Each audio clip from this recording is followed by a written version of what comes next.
back to a mini story time with me, Miss Jenny. Let's go ahead and get started with our welcome song of bread and butter. We're gonna say hello in different ways and it's gonna go like this. Bread and butter, marmalade and jam. Let's say hello as loud as we can. Hello! Bread and butter, marmalade and jam. Let's say hello as quiet as we can. Hello. Very good. Bread and butter, marmalade and jam. Let's say hello as high as we can. Hello. Bread and butter, marmalade and jam. Let's say hello as low as we can. Hello. Bread and butter, marmalade and jam. Let's say hello as fast as we can. Hello. Hello. Very good. Bread and butter, marmalade and jam. Let's say hello as slowly as we can. Hello.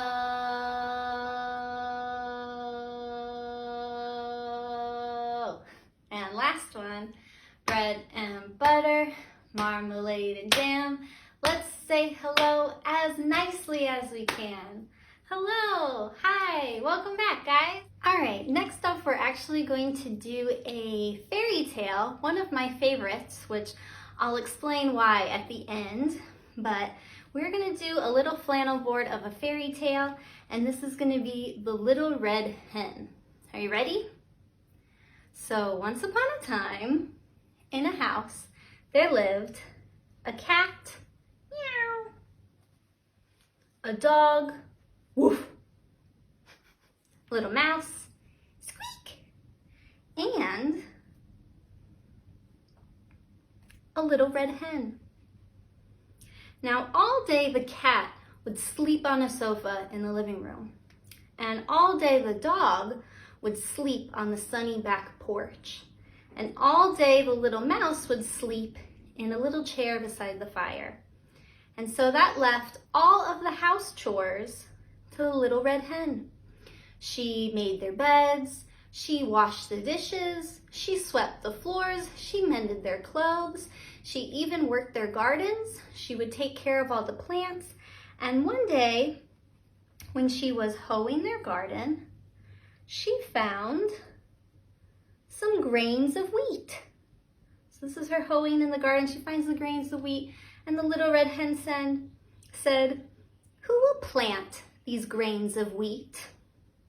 "Not I," said the cat. "Not I," said the dog. "Not I," said the mouse. "Then I will." And so the little red hen did. So she planted the grains of wheat. She watered the grains of wheat and took very good care of them until one day the grains of wheat had grown into tall golden stalks. And the little red hen said, who will cut this wheat?" And the cat said, "Not I." The dog said, "Not I." And the mouse said, "Not I." "Then I will." And so the little red hen cut the tall golden wheat. Then the little red hen asked, "Who will take this wheat to the mill to be ground into flour?" "Not I," said the cat. "Not I," said the dog. "Not I," said the mouse. "Then I will." And so the little red hen did. She took the grains of wheat and she marched them to the mill and she had it ground into flour. When she came back, she had a bag of fine white flour and she asked, "Who will make a cake with this flour?" "Not I," said the cat. "Not I," said the dog. "Not I," said the mouse. "Then I will," said the little red hen. And so she got some eggs and sugar and milk and butter and she mixed it with the fine white flour and she made a batter for the cake. She also found some sticks and lit a fire in the oven. She poured the cake batter into the pan and put it into the oven to bake. Now a delicious smell had filled the house. And so the cat got off of the sofa and strolled into the kitchen. The dog jumped up from the sunny back porch and strolled into the kitchen. And the little mouse got up from his chair by the fire and scampered into the kitchen. And the little red hen asked, "Who will eat this cake?" "I will," said the cat. "I will," said the dog. "I will," said the mouse. And the little red hen said, "All by myself, I planted the grains of wheat. I took care of the grains of wheat. I grew the grains of wheat. I cut the grains of wheat, and I took them to the mill to be ground into flour. All by myself, I made a batter for a cake. I built a fire in the oven to bake it. And all by myself, I'm going to eat it." And she ate the whole thing all by herself. And from that day on, she always had 3 very helpful, eager helpers in her house to help with things. The end. So I really like this story because it's all about being a helper. It shouldn't come down to just one person to do all of the housework and all of the chores. So I think it's important, especially to teach children very young, that it's important to contribute, and maybe if they're lucky, they'll get a little bit of cake at the end. So let's do a song together called "Wake Up Feet," and we're going to shake and wiggle different parts of our body awake.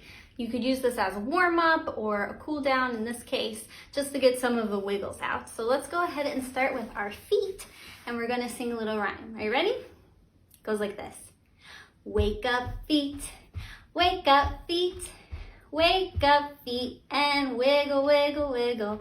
Wake up feet, wake up feet, wake up and wiggle in the morning. All right, let's try our hands. Wake up hands, wake up hands, wake up hands and wiggle, wiggle, wiggle. Wake up hands, wake up hands, wake up and wiggle in the morning. How about we do our shoulders? Ready? Wake up shoulders, wake up shoulders, wake up and wiggle, wiggle, wiggle. Wake up shoulders, wake up shoulders, wake up and wiggle in the morning. How about our arms? Wake up arms, wake up arms, wake up arms and wiggle, wiggle, wiggle. Wake up arms, wake up arms, wake up and wiggle in the morning. Last one, let's do our head, and let's be very gentle with our neck. Are you ready? Wake up head, wake up head, wake up head and wiggle, wiggle, wiggle. Wake up head, wake up head, wake up and wiggle in the morning. Very good. Nice job, you guys. To finish up today, let's do a rhyme of 2 little blackbirds. We're going to do the original one of one named Jack, one named Jill, and then I'll also show you some alternative ones to practice with different opposites. So we're going to use our 2 pointer fingers to be our blackbirds, and it's going to be really easy. We'll name them, put one behind our back, put the other behind our back, bring the first one back and the second one back. That's generally how it goes. So we're going to start like this, put your fingers up, and we're going to say, 2 little blackbirds sitting on a hill. One named Jack and one named Jill. Fly away, Jack. Fly away, Jill. Come back, Jack. Come back, Jill. Very good. So for our next one, we're going to practice our opposite of soft and loud. And so let's go ahead and start. 2 little blackbirds sitting on a cloud. One named soft and one named loud. Fly away, loud. Come back, soft. Come back, loud. That one takes a lot of practice. All right, let's do another one. We're going to do fast and slow. 2 little blackbirds sitting in the snow. One named fast and one named slow. Fly away fast. Fly away slow. Come back fast. And come back slow. Very good. Let's do one last one. We're going to do low and high. Ready? 2 little blackbirds sitting in the sky. One name low and one name high. Fly away low, fly away high. Come back low and come back high. Very good. So that's a good way to practice your opposites, and definitely takes a little bit of practice to get them all right in one go. So the early literacy tip I want to leave you with today is kind of a biased opinion, not really, but it is how important I think fairy tales and folk tales are for kids. Fairy tales are really important because they give kids a chance to kind of explore the idea that things can go wrong, life isn't always easy, sometimes people don't have your best interests at heart. On the flip side of that, generally in fairy tales, the good character is often rewarded at the end, or the message of the story is about being true to yourself or being a good person. So I do think fairy tales can provide a really positive story. They're cross-cultural. You'll often find other examples in other cultures that are very similar. Fairy tales are also cool because you run into them forever, for the rest of your life.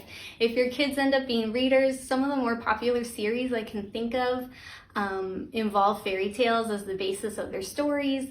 Even in TV and movies, fairy tales are often the basis of those. So I think it's a great way to introduce some good messages.